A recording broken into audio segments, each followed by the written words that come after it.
আসসালামু আলাইকুম, পবিত্র মায়ের রমজানের শুভেচ্ছা। আজকে ইফতারিতে কী করলাম সেগুলো একটু দেখাবো। প্রতিদিনই তো একইভাবে ইফতারি আয়োজন করি, তো সেটা একটু তুলে ধরলাম। এই যে প্রথমে ডাল ব্লেন্ড করে নিয়েছিলাম পানিতে ভিজিয়ে রেখে, এখন এতে পেঁয়াজ, কাঁচামরিচ, হলুদের গুঁড়ো, মরিচের গুঁড়ো, তারপরে ধনিয়ার গুঁড়ো, জিরের গুঁড়ো দিয়ে একসাথে মেখে নেব।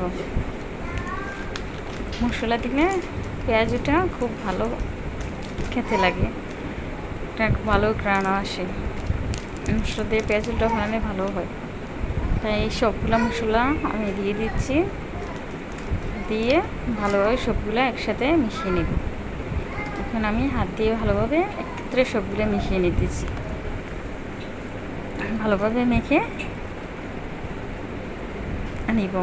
আজকে ইফতারিতে পেঁয়াজ ও আলুর চপ, বোট দিয়ে করব। আমি ভালোভাবে মেখে একটা কড়াইতে তেল গরম দিয়ে দিয়েছি। এখন আমি ভালোভাবে মেখে এগুলা পেঁয়াজও বানাবো।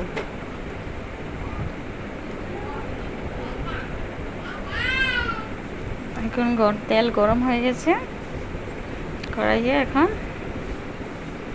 পেঁয়াজগুলো ভাজবো। এক এক করে পেঁয়াজগুলো দিতেছি কড়াইয়ে দিয়ে ভেজে নিতেছি। পেঁয়াজগুলো ভাজার সময় লালচে করে তুলে নিব, খেতেও খুব টেস্টি হবে। ইফতারিতে পেঁয়াজ ও আলুর চপ, বোট এগুলা দিয়ে করলে ভালো হয়, ভালো লাগে। আর পেঁয়াজটা একটু তেলটা ভালোভাবে ছেঁকে নিলে ভিতরে তেলটা জমে না। আমি এক এক করে সবগুলো পেঁয়াজ এখন উঠিয়ে দিচ্ছি। দেখুন লাল হয়ে গেছে একটু, আবার উপরে ভেজে উঠিয়ে নেব।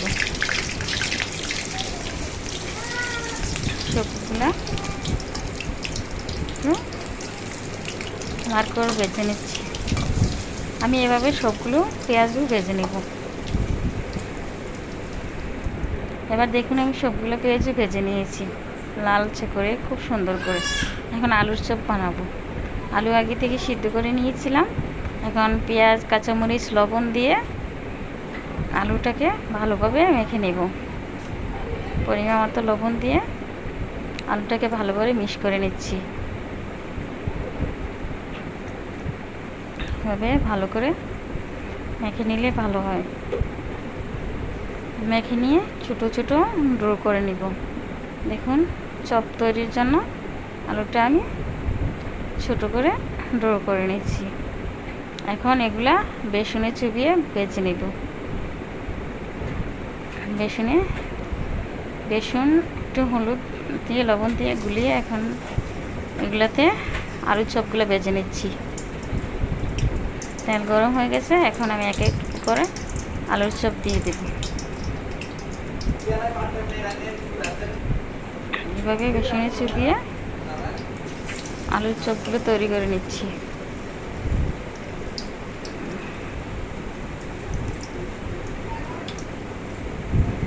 আমি এক এক করে সবগুলো কড়াইয়ে যতটুকু তেলের পরিমাণ ওই অতটুকু পরিমাণে সবগুলো দিয়ে ভাজবো।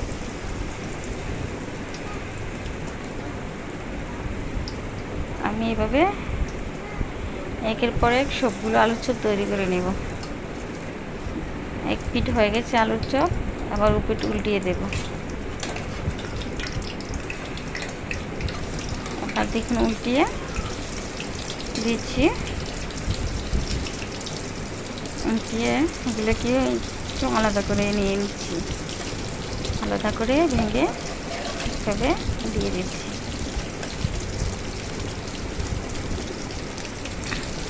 এবার দু পিঠে লালচে হয়ে উঠলে উঠিয়ে নেব।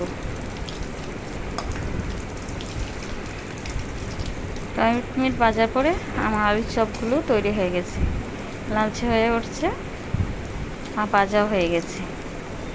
এখন এগুলো উঠিয়ে নেব। এগুলো উঠিয়ে রেখে দেব। আমি পেঁয়াজের সাথে আলু চপগুলো রেখে দিচ্ছি। ইফতারির সময় হয়ে উঠছে, আমার চপগুলো ভাজা হয়ে যাবে।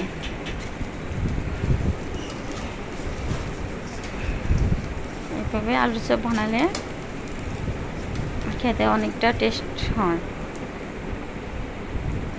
আমি সবগুলো আলু চপ ভেজে নিচ্ছি, আবার পুরো তৈরি করে নিচ্ছি। দেখুন আজকের ইফতারিতে খুব মজা করে খেয়েছি।